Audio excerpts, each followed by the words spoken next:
Hello and welcome to another edition of ProtoBalls Talk Through Time and Space. I'm ProtoMet. I'm Barry. And today we'll be taking a look at the Daleks. Yes, the second serial of the first Doctor, and arguably the most consequential out of all of them. Yes, because if you haven't figured it out, this is the introduction of the Doctor's most famous villains, the Daleks. And it's really the serial that kicks off the whole thing. There was a reason why they became so incredibly popular so incredibly quickly, to the point where they had Dalek Mania, which did that precede or post-seed Beatlemania? At the same time. Okay. Because Beatlemania was March 64 to until they stopped touring in 66. September 66, and Dalek Mania was only really for like a year and a half period. Yeah, it does kind of feel like the Daleks kind of petered out. Oh, there's only so much you can do with them. Yes, the Daleks are the most famous Doctor Who. I mean, they did manage to find other ways to incorporate them into stories, so. The Daleks are the most famous of Doctor Who's menagerie of villains. I almost said menage a trois. That's a completely different That's thing. a completely different thing. That's what we Americans call a threesome. And this video has been demonetized. We've been demonetized. Shucks. Wouldn't be the first time. Or the last time. Or the only time. Or the 100th time. Nice. So... So the Daleks. Yeah. I forget exactly who designed them, but I do know that Verity Lambert had to fight tooth and nail to have their inclusion. Because Sidney Newman, he didn't want aliens, he didn't want robots, what have you. He wanted this was strictly an educational show. And Verity Lambert had to do a bunch of stuff just to get him to finally relent. And thank God for that. Yeah. I mean, we wouldn't have had much of a series if we didn't. Yeah. Because by the time there was it's about 5 episodes. Yeah. 7. Yes. It's about 7 episodes, and by episode the jump from episode 2 to episode 3, there was 6.4 million viewers on episode 2. It immediately jumped to 8.9 million viewers the next week, which is the 4th of January, and then it stayed high. Like, we're talking like 9.9 million viewers, 10.4 million viewers, and this is in the 60s, and these are UK viewers, of course. But those are like massive numbers that most shows today can't even get. It was a big deal, to say the least. There is a reason why the series ran for 26 years. Yes. Written by Terry Nation, of course, who has a very long-standing history with Doctor Who. He would have essentially written all of the 60s and 70s Dalek stories. And I think he may have written a couple... Well, I know he co-wrote Master Plan. Yes. He wrote like half of that story. Yeah. Nation essentially wanted to use the Daleks as obviously an allegory for atomic war and also the Nazis. That one's not so thinly veiled. Yeah, that becomes more prevalent in like later storylines. It becomes more prevalent as the series goes on. But here it's more of an allegory for authoritarianism, xenophobia, and the horrifying effects of atomic warfare, which was a very real fear at the time. This was right at the height of the Cold War. This was just this was like a year and a half after the Cuban Missile Crisis, and as we mentioned in the last episode, this was also like a month and a half after Kennedy's assassination. So there was a lot of stuff that was going on at the time, and a lot of it was fucked. And we actually have this is the first serial that actually has multiple directors for each episode, which is a common theme in. It becomes a very common theme at least in the 60s show. I'm not so sure about the 70s serials. There might be a couple of serials here and there that have multiple directors. I haven't yet gotten to the 70s, so I wouldn't know. Yeah, so first broadcast on the 21st of December, 63, and then finished up on the 1st of February, 1964. And it introduces sort of...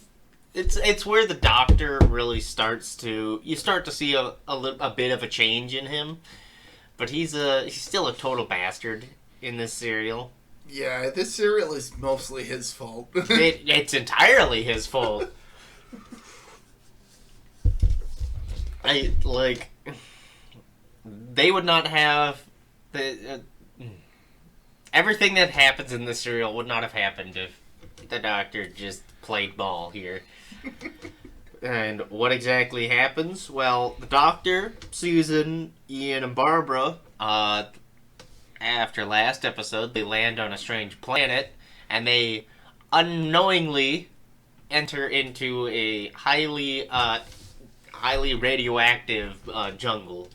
A stone jungle of sorts. They find, like, a metal lizard. Everything's petrified, yeah. More or less. And they don't know why. As far as they're aware, something killed everything on this planet. While preserving it. Instant petrification, essentially. And Susan, has the odd feeling that she's being watched. So, which, I mean, yes.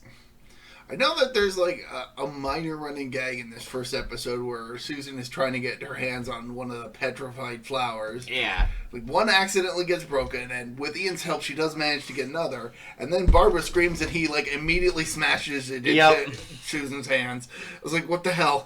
and then she finally gets her hands on one, but then she loses track of everybody, and that's where she gets touched by a mysterious hand. It's there for a split second. It's like a blink and you miss it, but it's there. And so Susan is terrified, wants to be gone from here, and everybody starts feeling sick because of, acute radiation sickness. They haven't figured that part out. They haven't figured that out yet. All they know is, God, man, we're just not feeling well. I got a headache and cramps. Meanwhile, the Doctor's like, I really want to go check out that dead city we found. They discover a dead city, and, he's very interested in exploring it, and Ian and Barbara are like, nope. So they all head back to the TARDIS to leave, and they can't.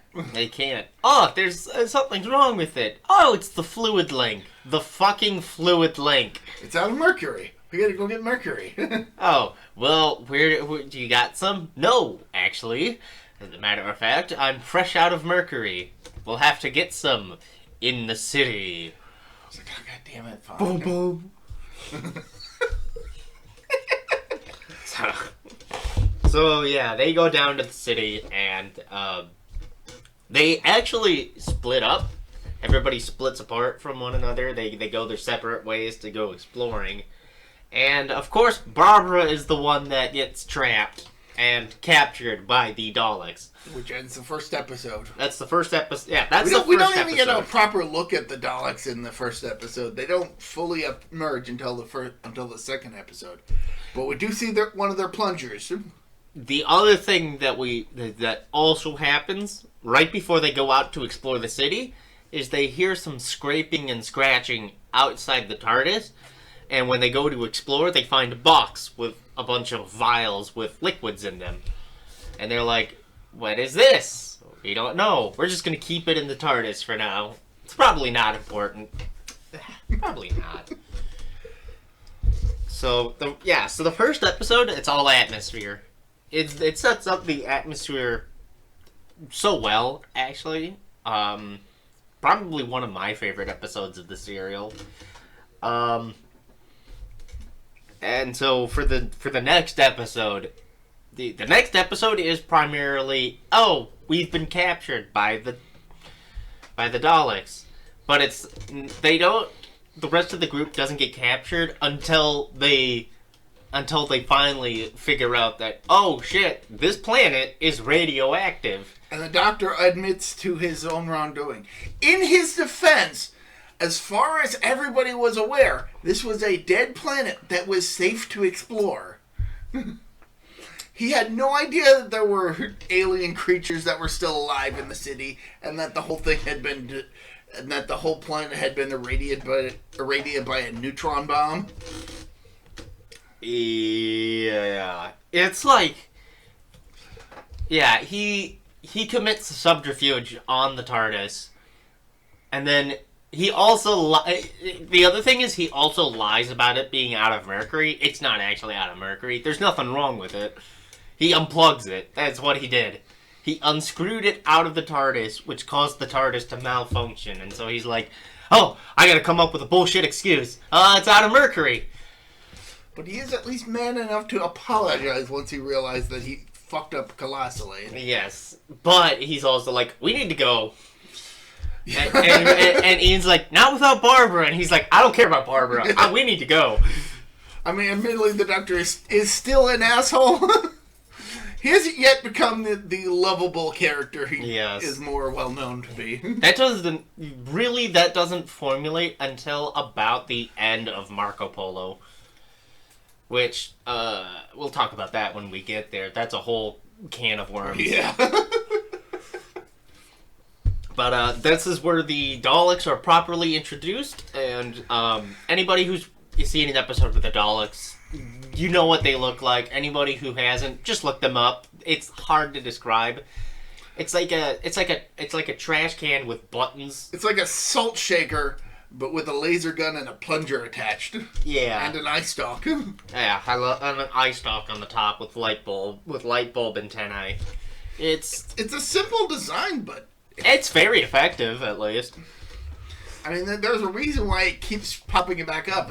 It's an easy design. It's easy for kids to draw. What I love is that Ian tries to flee because he's like, I can outrun these guys, and he immediately tries to run, and his legs get paralyzed, which is a surprising amount of mercy on the part of the Daleks. Yeah, and it's funny because they're like, don't worry, you're not dead, your legs are just paralyzed, but don't make us do it again, otherwise it'll be worse. Otherwise we may actually kill you. And admittedly, at this point, the Daleks kind of need their rivals, the Thals, to still be alive. Yeah, this is the episode where we're introduced not to the Thals, but to the idea of the Thals through the perspective of the Daleks, and they're very unreliable narrators. They do. After capturing Barbara, they do manage to also capture the Dr. Ian and Susan, and basically explain that long ago there used to be two races on this planet: the Daleks, us, and the Thals, the warriors. And then there was a war, a neutron war, and we basically wiped each other out. But we Daleks will reign supreme. And that's the explanation for why the city is still standing, but everything outside of it is all petrified, is because of a neutron bomb, which is slightly different from an atomic bomb, but still radioactive. And they know that the Thals are still alive, and because they initially assume that the Dalek and his companions are Thals, that they would have the means of counteracting the radiation. Yes.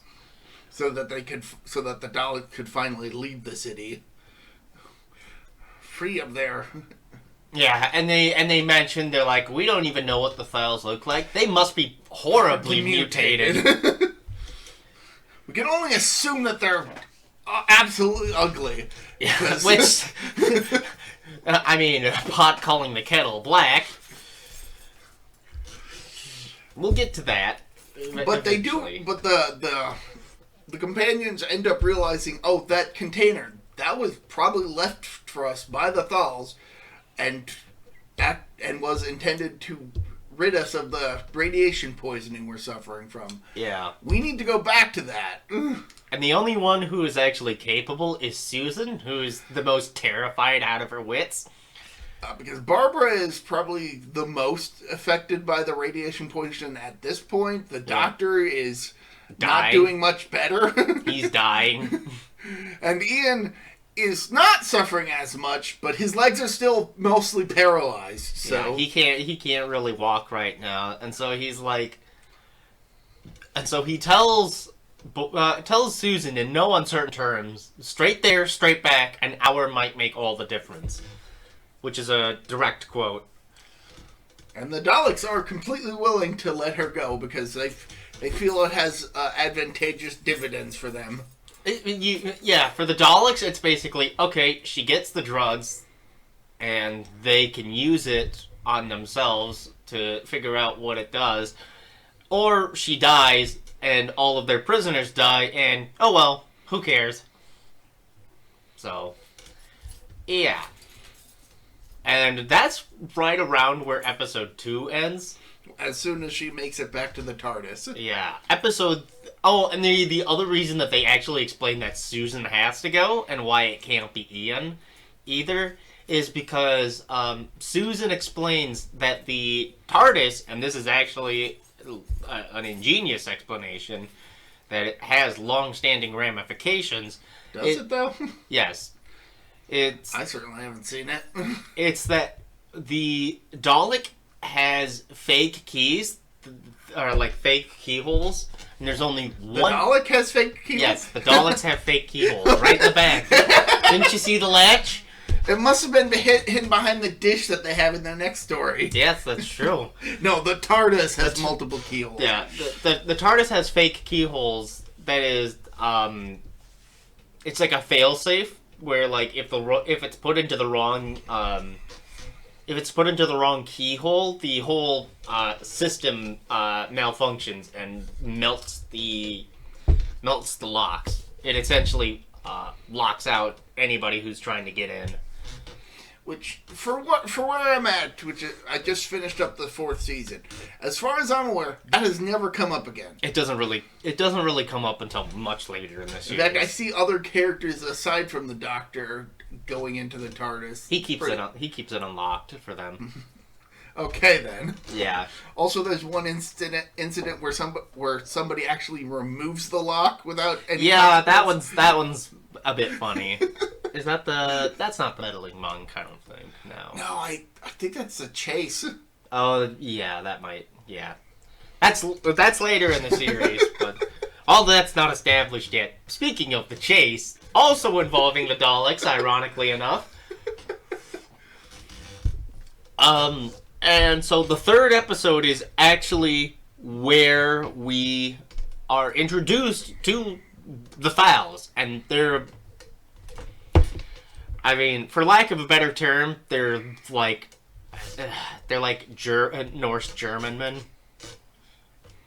They're blonde-haired, blue-eyed people who are extremely resistant to radiation. I know it doesn't look like it because it's black and white, but I've seen the color photos. All of them have blonde hair and blue eyes. So it's the I mean, I believe you. It's even in black and white, it still looks like they have a fairly homogeneous look to them. yeah, it's and that's intentional. That's intentional. That's sort of Terry Nation's little dig at the Nazis. Because the Daleks are like, oh, they must be horribly mutated, and here are these, blonde-haired, blue-eyed, people that are, you know what I mean? I can't recall if it's Susan or Aladar who makes the comment, but somebody says, if the Daleks think that we look mutated, what must they look like? Oh, yeah, that's Aladdin. Yeah. Aladdin. Yep. Aladon. Played by John Lee. There's multiple Thals, but Aladdin is the first one that pops up. There's the most important. Yeah, there's the most important. For lack of a better term. There's the leader Temesis. There's Aladdin. There's the young girl Dione, who has a crush on Aladdin. There's Ganatus, Antidus, Elion, and Christos, who are all of Aladdin's friends and allies, and they also have roles to play in the story. But the first one we're introduced to is Aladdin, and Aladdin says, "Hey, I'm the one who gave you that box. Why didn't you take it?" And they were like, "We didn't know what it was." And he was Fair enough. Fair enough. All right. I'm sorry I scared you, but this is of utmost importance. Here, take your box, and I'll give you a second box. Keep that one hidden from the Daleks.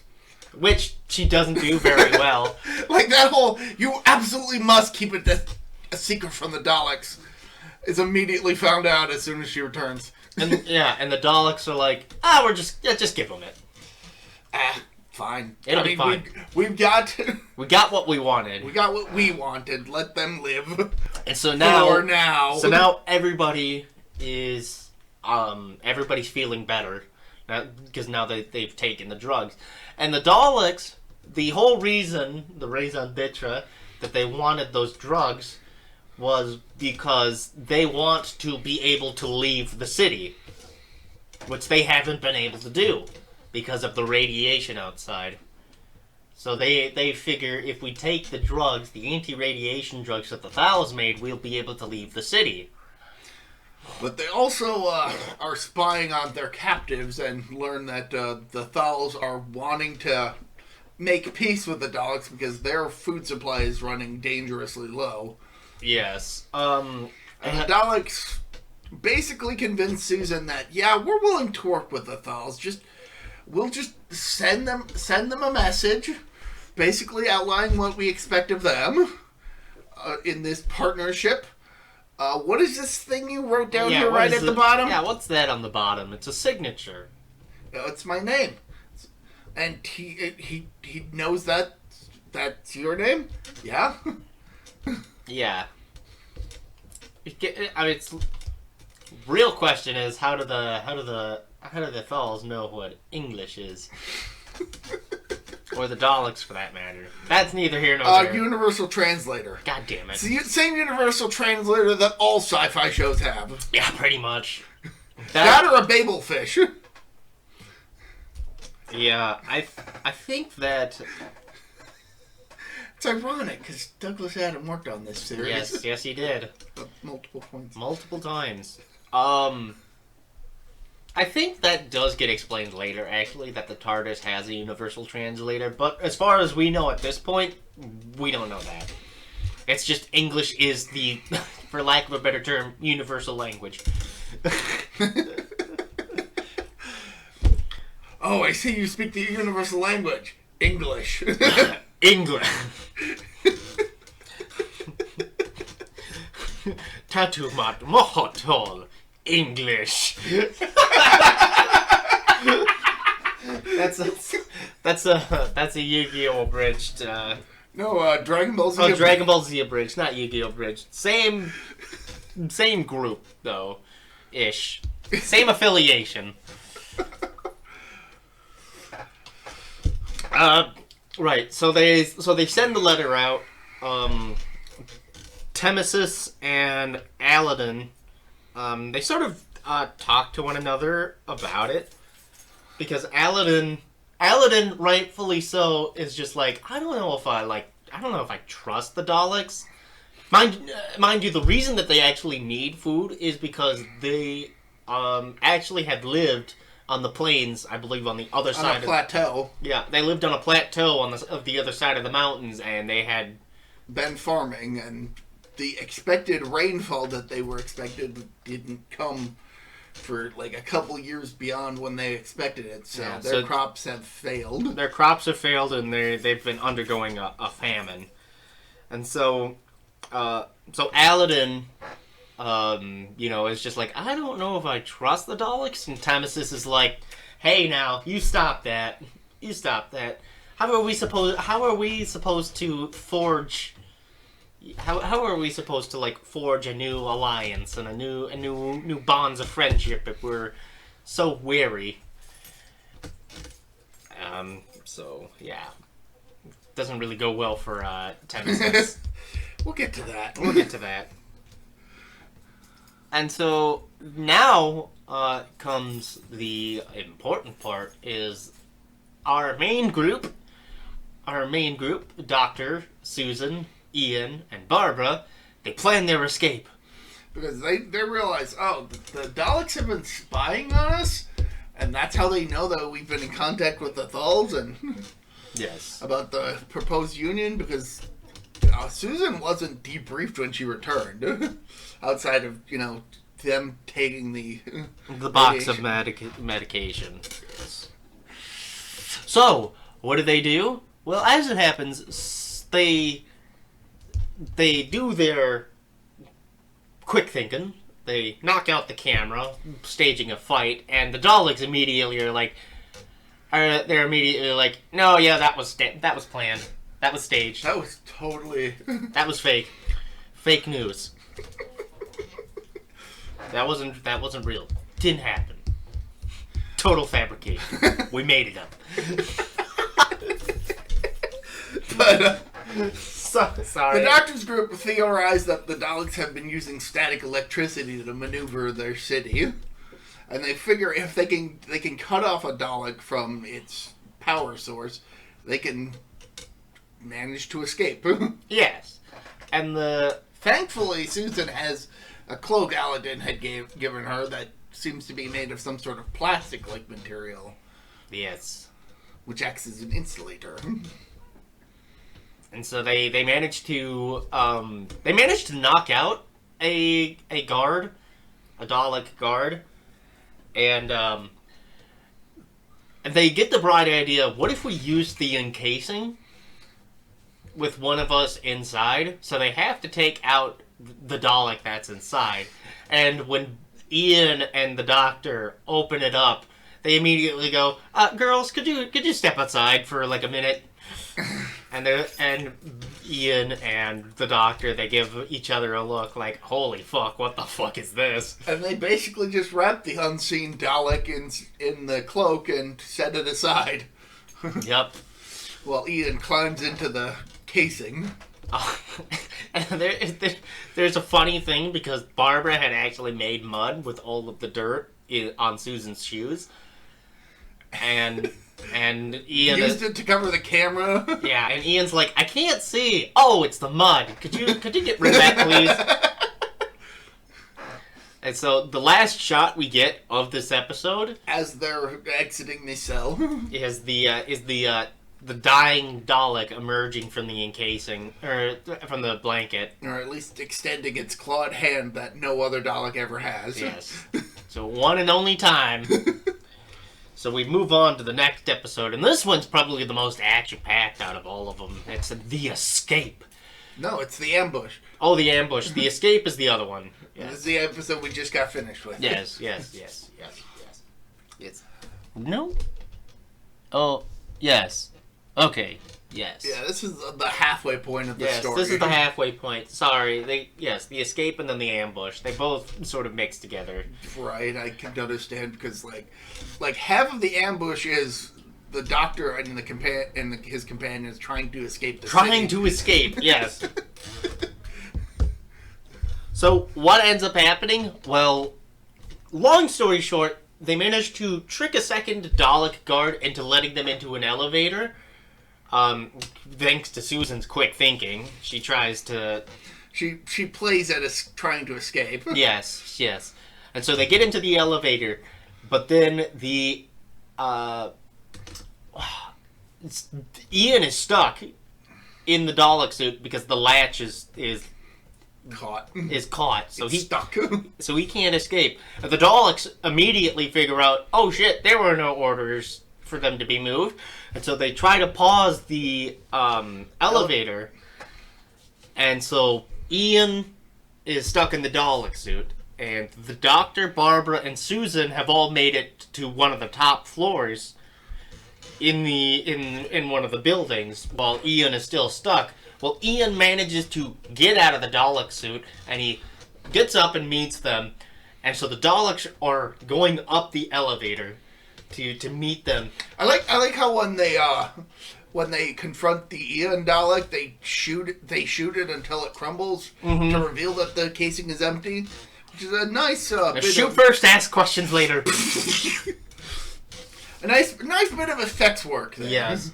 And they actually managed to destroy the elevator by throwing a giant stone statue down the elevator shaft. Because the elevator shafts, they don't have coverings on it, because the Daleks don't really need them.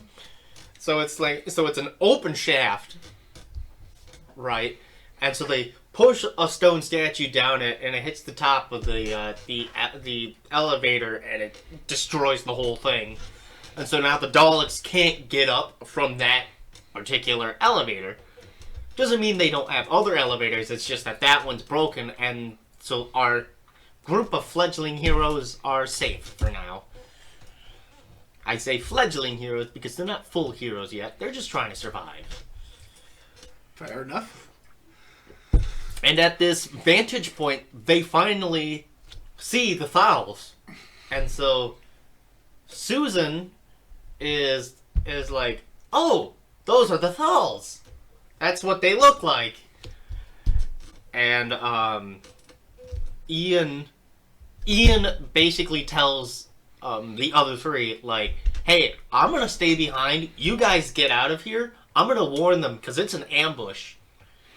They have figured out that the Daleks plan to ambush the Thals. And thank God Ian stays behind because a bunch of Thals get killed, including Temesis, in this ambush. But the reason that Aladin is one of the people that was also there, but Aladin manages to escape because he hears Ian shouting a warning. And so he manages to escape. And so Aladin and only a few other of the Thals on the expedition group managed to survive and escape. The rest are killed, including Temesis, who is the leader of the Thals. So now, essentially, Aladin is the de facto leader of the group. And so, Ian also manages to escape and make it back as well. And so all the Thals are like, listen, we're just glad to be alive, and it's nice, and it's a good thing that you guys managed to escape the city as well, alright? Everything worked out just fine and dandy, alright? And so Ian, Barbara, Susan, the Doctor, they're like, well, our work here is done, let's get the hell out of here. And so the Doctor is like, alright, I'll have that fluid link, Ian. And so crap. Ian's like, oh no. The Daleks, they have it. And so, our group of fledgling heroes, they're trapped. They've been trapped on this planet. They can't go anywhere. And so their only hope is to go back into the city and get it from the Daleks, but they can't do it alone. They need the help from the Thals, who have become so pacifistic that they refuse to fight at all. While all this is going on, the Daleks come to realize that the drugs are actually having an adverse effect on them. It's having the opposite effect of what they want. Instead of curing their radiation poisoning, it's killing them. Yes, and like, what is it? I think they had. They end up coming to the realization that we actually need radiation to survive. Correct. And so their plan is to detonate a second neutron bomb in absence of an actual bomb. Right. They plan on contaminating the whole planet in order to... recontaminating it. And I think they had... This is... it's kind of ironic because they had spent so many centuries trying to decontaminate the planet to the point where they even are at. Yeah, exactly. And I think they actually get 2 entire sectors of the Dalek city, like, on lockdown because of the drugs. Yeah, one sector is a complete loss, but they do manage to save the second sector by flooding with radiation. Yeah, just barely, too. And we don't know how many sectors there are. All we know is at least, a lot of Daleks died because of the drugs. Nevertheless, it's now up to our group of heroes to convince the Thals that, hey, you need to give up your pacifistic lifestyle. Which leads us into the 5th episode of this story, The Expedition. And The Expedition is a long episode, not necessarily in length of time, but in that... It kind of drags on. It kind of drags on, and not a lot happens of consequence. For the most part, it's split up into 3 sectors, right? There's the expedition into the mountains. There's the Doctor and Susan and some of the other Thals fucking about in the city, and then there is the Daleks planning to detonate a neutron bomb. That's what the expedition has. It has 3 things going on at once. But before any of that starts playing out, the Doctor starts learning a bit more about the history of the planet Skaro, which we're finally mentioning that's what the planet's name is. Forgot to mention that before. Because the Doctor actually discovers some... He's shown a couple star charts that they have, and discovers that they have more documents relating to their history that they've been carrying around. Yes, and so the Doctor, he tells the others, well, if you give me a bit of time to sort of look over these star charts, I might actually be able to figure out where we are in the universe. And use that as a means of escape. and use that as a means of getting us home. Meanwhile, Ian, it's your job to convince the Thals to fight the Daleks. I think it's... No. Because the Doctor... I believe it's the Doctor and Barbara who are initially, against forcing them to fight. And then it's Ian who has to convince them, no, they need to do this. Because we need that fluid link, even if it goes against everything they stand for. We need to do this. But he's also trying to help them to survive. Yes. Against the oppressive regime of the Daleks. There's a difference between pacifism and just laying down and letting yourselves die. And he's trying to impress upon them the difference. Mm-hmm. To that end, he at first tries to steal their historical documents, thinking, oh, maybe I could give them to the Daleks. Maybe they'll... Yeah, maybe I'll just give these to the Daleks. Maybe they'll be very interested in that. And that doesn't really work, and so he's like... All right, fine, I'll take this girl. Yeah. Maybe they'll want a captive or something. That's it. I'll take, I'll just take Dione with me. Maybe they'll want a live human subject. And Aladdin, he loses his temper and punches Ian in the face. And so Ian very poignantly, tells them, so there is something you're willing to fight for. And so Aladdin, he's brooding over this. And I can give the show some credit for having him kind of starting to learn to be a leader. Yeah. In absence of their elder. And Well, the important thing is that Aladdin actually talks with Dione and Ganatus about this, and like Aladdin is like, "Are you mad at me because I punched him?" And Dione's like, "I would have been even more pissed if you didn't." And Ganatus is actually one of the first few that like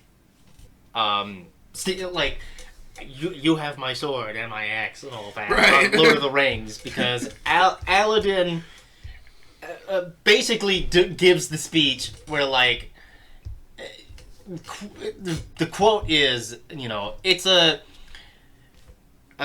there is no shame in there is no shame in dying, but it is a terrible shame to be afraid to live. Yeah. There's no shame in being afraid to die, but there is a terrible shame in being afraid to live, is what he says. And so he's like, will anybody join us and help on this expedition? And Ganatus is one of the first that's up and was like, all right, let's do this. I've been waiting for this, because he was one of the few that was like, no, I agree, we should do this. Oh, and who has the brother? There's Ganatus, Antidus, and Elian, and Christos, and I believe it's Antidus and Christos are brothers. So one of them basically volunteers both of them. Yes, and yeah, and yeah. I can't remember which is which, so let's just say that the one whose actor has a blue highlight is Antidus, and I'm gonna assume that he's the coward. Yeah, I think so. I will get back to you on that. But basically, they split up into 3 different things. So the Doctor and Susan and some of the Thals are going to basically be a distraction for the Daleks. Try and mess up their communication systems from the front. Yes. Which the Doctor manages to do by... Well, he doesn't do that in this episode. That's the next episode. That's the next episode, but he... Another is going to try going through the swamp behind the Dalek city, because they know that is the one place the Daleks aren't going to be prepared for an attack, because the swamp is such a natural defense for the city. So Antidus is Ganatus's brother, and Antidus is the coward. Okay. Yes. So Ganatus is Antidus's brother, and Ganatus is the one that has a thing for Barbara also. He likes Barbara. He makes it very clear. Yeah, and so the group of people that decide to go on this expedition into the mountains, because they mention to the group that, like, hey, there is a back way into the city, which is through the mountains, but it's also through like a deadly swamp. And the Daleks, they don't defend that because the swamp's already a barrier enough. And getting to the city from the mountains, that's also an arduous task. And so the group that decides to go there, it's Ganatus, Antidus, Elian, Christos, Barbara, and Ian. So the group of 6 that decides to go. Aladdin stays behind because he's kind of got to lead the effort. He's coordinating everything. He's coordinating everything, and he's the leader. And so the group of 6, that's what we're going to call them now. The group of 6, they go down to the swamp, but one of them gets killed. And that happens at the very beginning of the next episode, the ordeal. I believe it's Elian gets eaten. By the thing? By a thing. We don't see what it is. All we see is a whirlpool. Well, I think we see like some sort of almost bubble-like octopus-looking thing. Yeah. All we know is one of them's dead. But in that, they end up just finding a group of pipes out of the side of a cliff face, and figure, we could probably go through whatever caves the Daleks used to get through to put those in. Yes. And you would assume it would be a straight shot, but no, it's like a whole cave system with like a lot of dead ends and stuff. Right. It makes you wonder how the Daleks get through. Right? No, I imagine that was probably there before. Possibly. It's possible that was just those were just like pipes for whatever reason. So they're kind of going into this cave system, assuming that there's a way into the city, which turns out to be the case. And and so Ganatus and Antidus, they're arguing with one another, and it's like, I'm scared. Let's just go back, say this is as far we got, and just cut our losses. Brother, why don't you just let me go back, and I'll tell them that you guys couldn't find a way through this cave. And so Antidus is like, stop being a coward. We've got to do this. It was Ganatus. Yeah, and Ganatus says that. Yeah, Ganatus is like, stop being a coward. We've got to do this. But I'm a coward. But I am a coward. Oh, Antidus. All he does during this point is just complain and be wimpy. Yes. Which, okay, fine. Somebody's got to do it. But that's like the most exciting thing that happens in this. The rest of it is just them exploring the cave system. The expedition and the ordeal, they both kind of drag, but they're the two that... Well, the ordeal especially, that one got 10.4 million viewers. Wow! Yeah. Because it was the lead up to the last episode. I mean, I guess. You have some build up at that point. It also ends on a spectacular cliffhanger. I do think that the Doctor probably has the best moment in the episode when he uses the chain of the TARDIS key to short circuit the... Yes. the surveillance system. Yeah, he short circuits the entire surveillance system by using... And if that's all he does and that's the highlight of the episode, you can tell that this wasn't a very good episode. And then they immediately get captured too, that's the other thing. Because he's too busy gloating, and Susan's like, we need to leave, we need to go. And then the Daleks show up, like, immediately after. And he's like, oh no! How could this happen? And it all ends with the... Oh no! How could this happen? Sorry, that was a Christopher Walken impression. Christopher Walken in Doctor Who. Whew, that would have been something. It just reminded me that Christopher Walken has had two separate instances of being involved with the Blue Oyster Cult song "Don't Fear the Reaper." Yeah. There's of course the infamous SNL sketch. There needs more cowbell. Yep. But then years earlier, he was in a PC FMV game, Ripper, which had that song in it. Nice. That's crazy. Unfucking believable. So the episode ends on the aforementioned cliffhanger. The Daleks have captured the Doctor and Susan. They are on the verge of releasing basically a neutron bomb, 2.0. 2.0. And after jumping over a chasm, Antidus is dangling for dear life while Ian is dangling even more because he's on the cliff. Yes, they're all tied up to one another, basically, and so I believe it's Ganatus jumps first. He manages to make it across the chasm, and so then it is Christos who's next, and then Barbara makes it across, and then Ian, and then... I'm pretty sure Ian crosses first. Does it? Oh, maybe. He's the one there, and he's like, alright, come on, cross, everybody. We made it. Maybe. I know Antidus is the last one because he's literally dangling at the end of the episode. Yeah, so Antidus, he doesn't jump far enough, and so he slips, and Ian is tied to Antidus, and so he's trying to hold on for dear life, and they call for Christos, who was the second to last, essentially. And Christos can't make it because the chasm, the cliff side that they're on, is so narrow, and the others in the group had to sort of shimmy to the other side of this cliff face. to even get any room. So it's just Ian and Antidus. There's nobody there that can really help them. But just as the final episode is starting, one of the Thals shows up to help. I can't remember which of the... It might have been Ganatus or Christos. It's one of those two because they're the only ones left. Yes. And unfortunately, or fortunately, depending on your perspective, Antidus decides,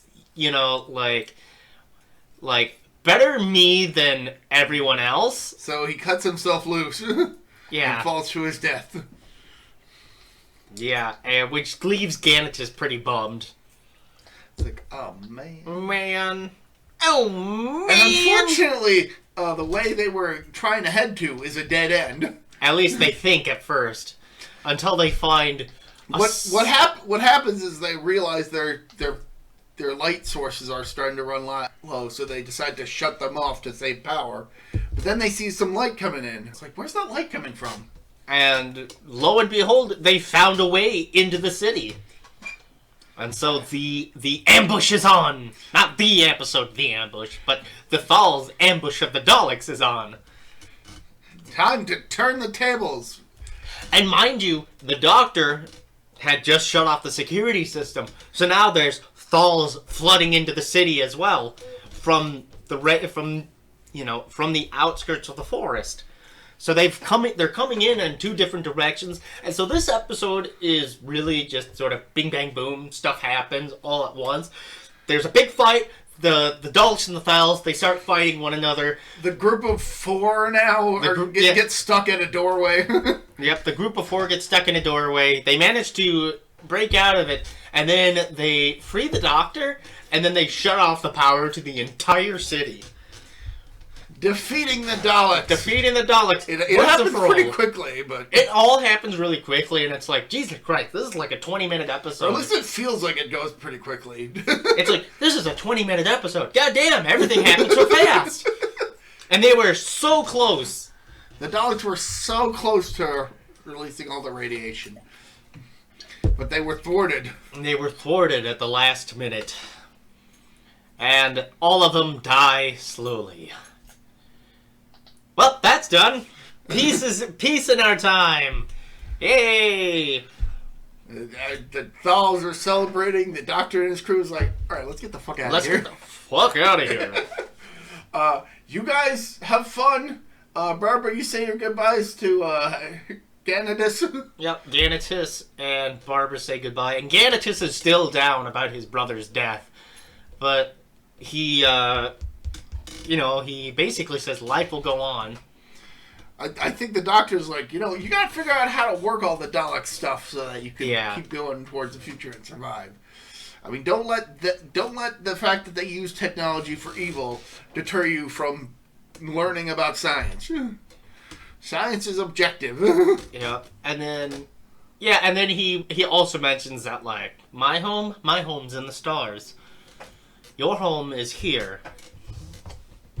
And so all of them huddled into the TARDIS. A happy ending. Except it isn't. Because there's a disaster. But that's a topic for another time. Yes! What would you rate the serial?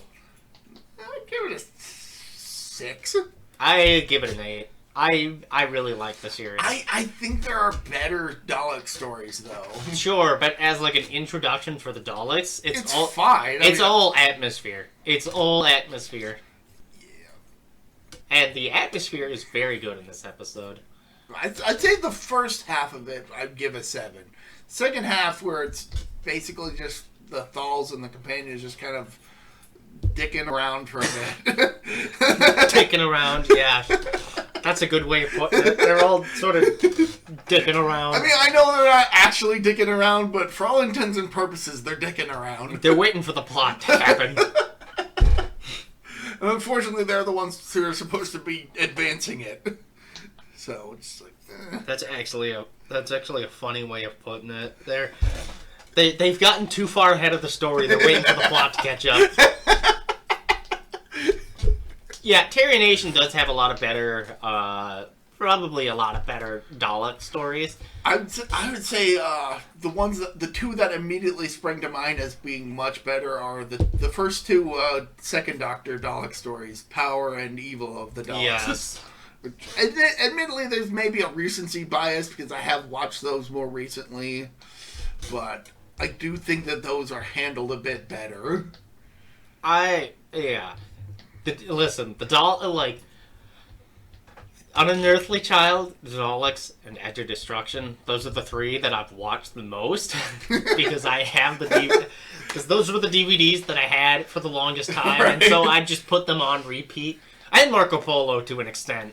To an extent, as much as you can watch it nowadays. Right.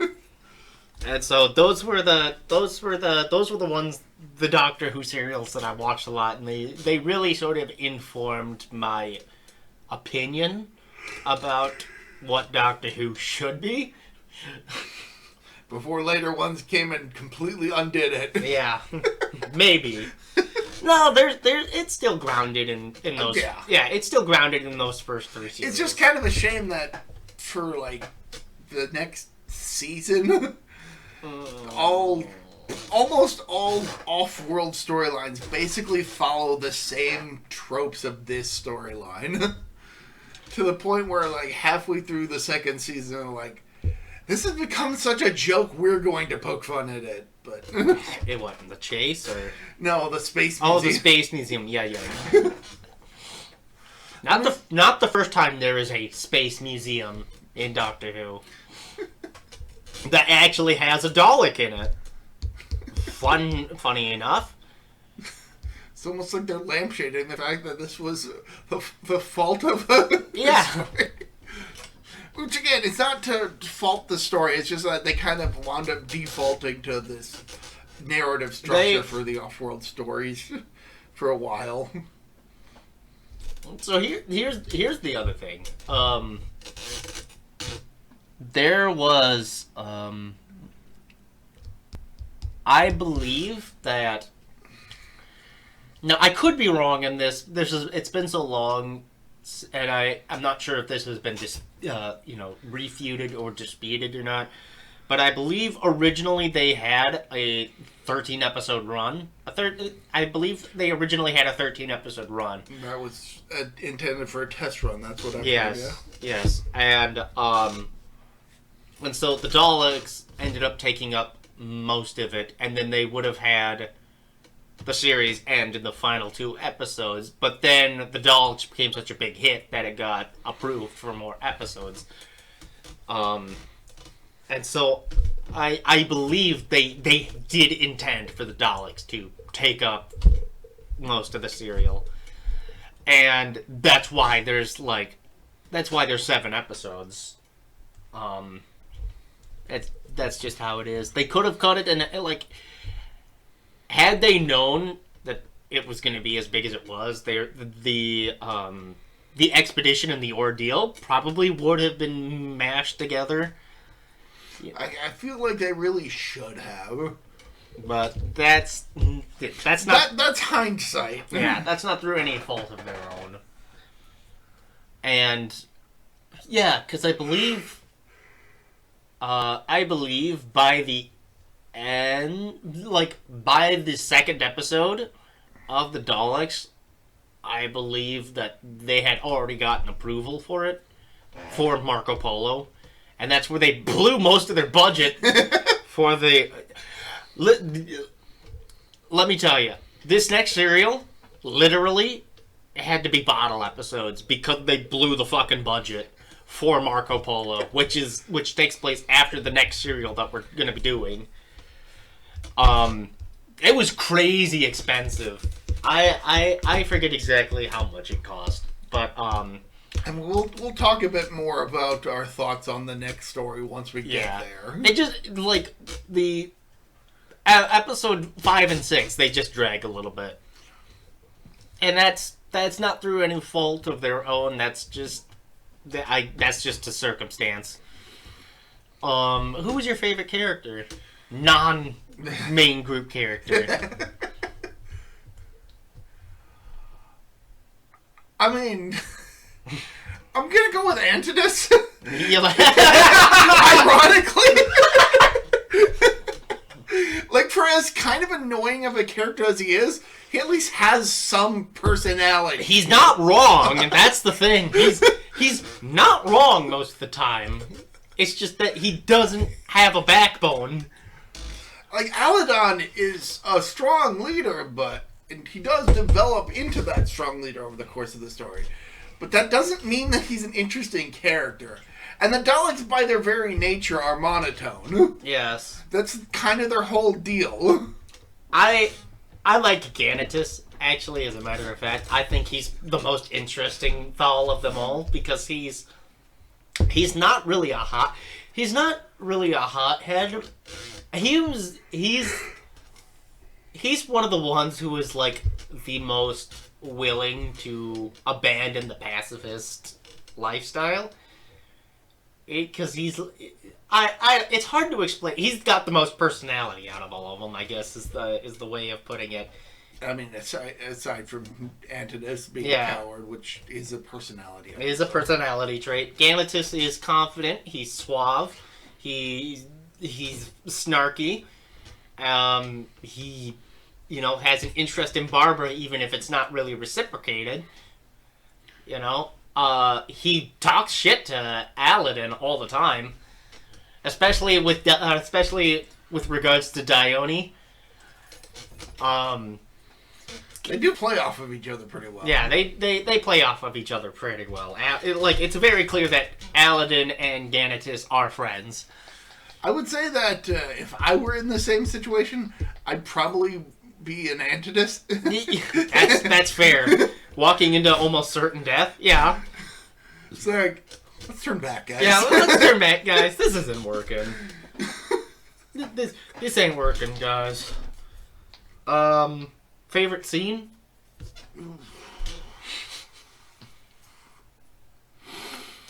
I'm having a hard time thinking of one. It would definitely be in, like, the first half, though. Maybe when they're taking the Dalek out of the casing. Maybe the Dalek out of the casing. Mine is probably the beginning of that episode, where Susan and Aladdin meet for the first time, because it's just dripping in atmosphere. There's light, there's thunder and lightning and everything, and then Aladdin shows up, and he's like, "Don't be afraid." And it's like, you're a stranger in the middle of a radioactive forest. Of course I'm going to be afraid. He's just, stop being terrified. Yeah, and he's just like, "Don't be terrified. I'm a friend." And it's like, stranger danger! Stranger danger! But at least he looks human. But you look so handsome. That's Susan's excuse, by the way. He's like, "You're not ugly. You're not ugly at all." And Aladdin's just like, "Okay then. All right. Moving on." Oh boy. Yeah, that's the Daleks for you. It's very solid introduction. I give it an 8 just because I enjoyed it the most. I enjoyed it more out of both of us. I'd probably give it a 7 if the second half didn't drag on as much as it did. I mean, the final episode at least was. I mean, the final episode is fine. It's just the expedition and the ordeal. It was at least climactic. Right. And to be fair, it doesn't have a bad ending like the next serial that we're going to be talking about. I actually kind of like how the next serial has an anticlimax. Yes! Dude, that one's my favorite of the first 3 serials. Just because of... And just everything about the next serial. We'll get to that when we get to it. But, how do you feel about the Doctor slowly changing? I like the fact that he was less willing to murder random people. That felt more in character for him. He's still kind of a selfish asshole, though. I mean, when hasn't he been? Realistically speaking, like, the Doctor, he's always willing to help people, but he's always been kind of selfish. He does things because he just... Wants to. Well, just because he wants to. Like, there's very few times where he's actually forced to help. And especially early on, he's usually begrudging to do so Yes. when he does. Yes. I mean, eventually he does soften up a bit, but this early on he is... By the end of the first episode, he's in full Doctor mode. And he's having the time of his life. In the ending of this season, this first season.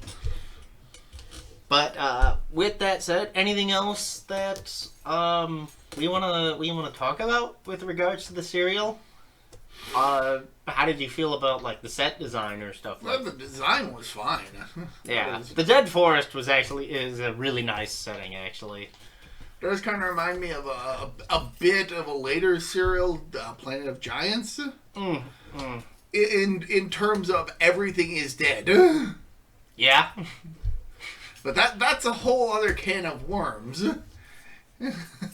Whole different circumstances for everything is dead. Yes. But it does remind me of that whole... It looks so natural yet devoid of life. So that being said, I suppose we'll end it here. Yeah, catch us next time. This has been ProtoBalls Talk Through Time and Space. Bye. See ya.